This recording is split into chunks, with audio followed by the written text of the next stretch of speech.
হযরত ইব্রাহিম আলাইহিস সালাতু ওয়াস সালামের পিতার নাম ছিল আজর ঠাকুর।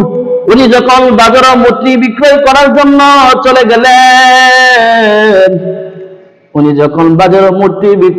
জন্য চলে গেলেন, হযরত ইব্রাহিম আলাইহিস সালাতু ওয়াস সালাম যেই ঘরের মধ্যে মূর্তিগুলা রাখলেন, এক কুরআন নিয়ে সমস্ত মূর্তিগুলা ভাঙতে শুরু করলেন।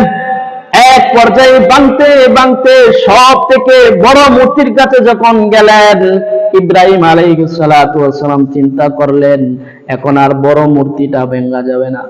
আমার বাবা যখন আয়েশা জিজ্ঞেস করবে এই সমস্ত মূর্তি কে ভেঙেছে, আমি বড় মূর্তিকে দোষ দেব। ইব্রাহিম আলাইহিস সালাতু ওয়াস সালাম যেই কুরআনটা দিয়ে সমস্ত মূর্তিগুলা ভেঙে ফেলাইছিলেন, এই কুরআনটা বড়টার মূর্তির গাড়ির মধ্যে ঝুলাইয়া রাখলেন। এবার ইব্রাহিম আলাইহিস সালাতু ওয়াস সালামের বাবা যখন বাজার থেকে বাড়িতে ফিরার পরে ঘরের ভিতরে ঢুকে দেখে সমস্ত মূর্তিগুলা ভেঙে চুরমার করে দিয়েছে।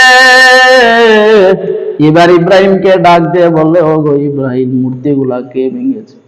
ইব্রাহিম আলাইহিস সালাতু ওয়াস সালাম বললেন, বাবা আমি কি বলবো, সমস্ত মূর্তি ভেঙেছে, মনে হয় বড় মূর্তিটা, যেহেতু কুরআনটা বড়টার মূর্তির গাড়ির মধ্যে ঝুলানো, আমার মনে হয় বড় মূর্তিটাই ভেঙেছে সমস্ত মূর্তিকে।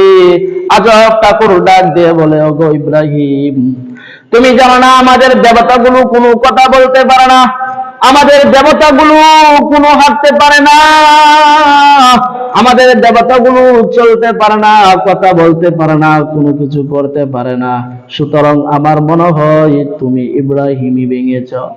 এবার ইব্রাহিম আলাইহিস সালাতু ওয়াস সালাম বললেন, ওগো বাবা, যেহেতু তোমার মূর্তি কোনো কথা বলতে পারে না, চলতে পারে না, তোমার মূর্তি কোনো কিছু দিতে পারে না, তাহলে সেই মূর্তির পূজারি করো বাবা। তোমাকে এটা বুঝাইবার জন্য আমি সমস্ত মূর্তিগুলা ভেঙে ফেলাইছি, সমস্ত মূর্তিগুলা আমি ইব্রাহিম ভেঙেছি।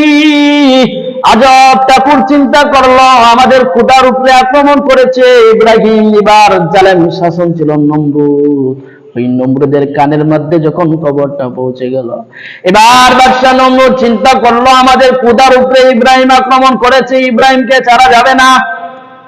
ইব্রাহিম আলাইহিস সালাতু ওয়াস সালামকে ডাকলো নমরুদ, সমস্ত মানুষ একত্রিত হয়ে চিন্তা করলো,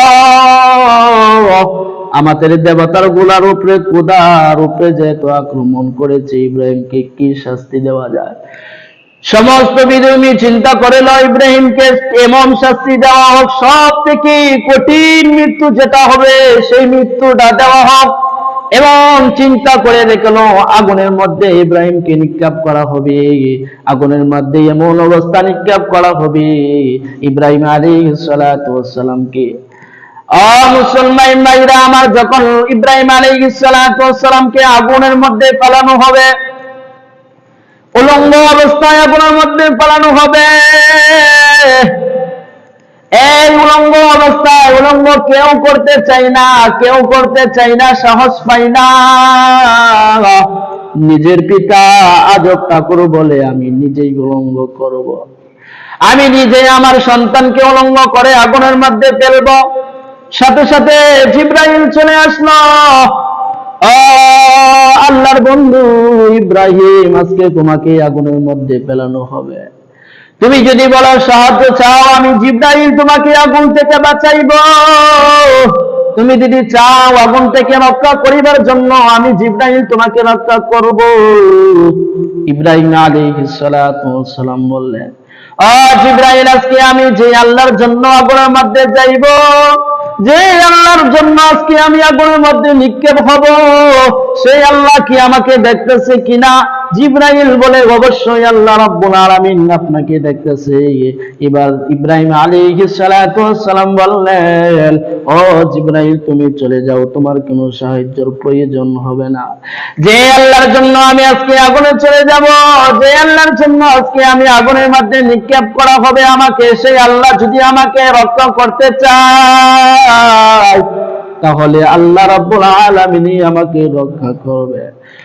জিবরাইল চলে গেলেন। যাওয়ার পরে আল্লাহ রাব্বুল আলামিনকে বললেন, আল্লাহ, আমি ইব্রাহিমকে বললাম তোমাকে আগুন থেকে বাঁচাইবার জন্য, কিন্তু তোমার বন্ধু বলে যে না তুমি আল্লাহ নাকি তাকে হেফাজত করবা। আল্লাহ রাব্বুল আলামিন তখন আগুনের মধ্যে যে ক্ষমতা দিয়েছিল, আল্লাহ রাব্বুল আলামিন যে আগুনের মধ্যে ক্ষমতা দিয়েছিল, ইব্রাহিম আলাইহিস সালাতু ওয়াস সালামের ঈমানটা এমন তাজা ঈমান ছিলেন, এমন ঈমান ছিলেন আগুনের মধ্যে ফেলানো হবে এমন অবস্থা কারো সাহায্য চাই না। আল্লাহ রাব্বুল আলামিন যখন এই আগুনকে আদেশ দিলেন, ও আগুন তোমার মধ্যে আজকে এমন একজন ব্যক্তি ফেলানো হবে, ইব্রাহিম আমার বন্ধু, তাকে তোমার মধ্যে বাড়ানো হবে, তুমি আগুনের মধ্যে আমি পুরাইবার শক্তি দিয়েছি। আল্লাহ বলেন কুল্লা জারকুনি বারদাও ওয়া সালামান আলা ইব্রাহিম, ও আগুন তোমার মধ্যে পুরাইবার শক্তি দিয়েছি আমি আল্লাহ, কিন্তু তোমার মধ্যে আজকে এমন একজন ব্যক্তিকে ফেলানো হবে, তুমি কি হয়ে যাও, কুল্লা রুকুনি বারদাও ওয়া সালামান আলা ইব্রাহিম, তুমি ইব্রাহিমের জন্য ঠান্ডাদায়ক হয়ে যাও। এমন ঠান্ডা হয় না যে ঠান্ডার কারণে আমার বন্ধু কষ্ট পাইবে, তুমি এমন ঠান্ডা হয়ে না। নমরুদ তাকে আগুনের মধ্যে নিক্ষেপ করলো, এমন অবস্থায় নিক্ষেপ করলো, করার পরে 40 দিন পর্যন্ত এই জ্বলন্ত আগুনের মধ্যে ছিলেন। আর এই আগুন থেকে উনি 40 দিন পরে যখন উঠে আসলেন, একটা পশম পর্যন্ত ছিঁড়ে নাই, একটা পশম পর্যন্ত শরীরের মধ্যে পড়ে নাই, একটা শরীরের পশম পর্যন্ত পড়ে নাই।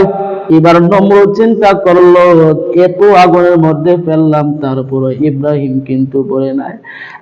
ইব্রাহিম আলাইহিস সালাতু ওয়াস সালাম চিন্তা করলো এবার মনে হয় নমরুদ একটু নরম হবে, যেহেতু এত আগুনের মধ্য থেকে আমি 40 দিন পরে আবার উঠে ফেললাম, এক আল্লাহকে অবশ্যই এখন বিশ্বাস করবেন। ইব্রাহিম আলাইহিস সালাতু ওয়াস সালাম চিন্তা করলেন। এবার নমরুদা চিন্তা করলেন ইব্রাহিম যেহেতু বলে না আরো কষ্টদায়ক কি শাস্তি দেওয়া যায়, চিন্তা করলেন। ইব্রাহিম আলাইহিস সালাতু ওয়াস সালাম বললেন যে আল্লাহর জন্য আমি আজকে আগুনে গেলাম, 40 দিন পর্যন্ত আগুনের মধ্যে ছিলাম, কিন্তু নমরুদাই একটু পরিমাণ পরিবর্তন হয় না। এবার সে চিন্তা করলো আমি আর এই এলাকার মধ্যে থাকবো না, কিন্তু আমি চলে যাব, আমার পরিবর্তে আমার কোনো সন্তান নাই। আল্লাহ রাব্বুল আলামিনের কাছে একটা নেককার সন্তানের আবদার জানাইলেন, ক্বালা ইন্নী যাহিবুন ইলা রাব্বি সায়াহদিন।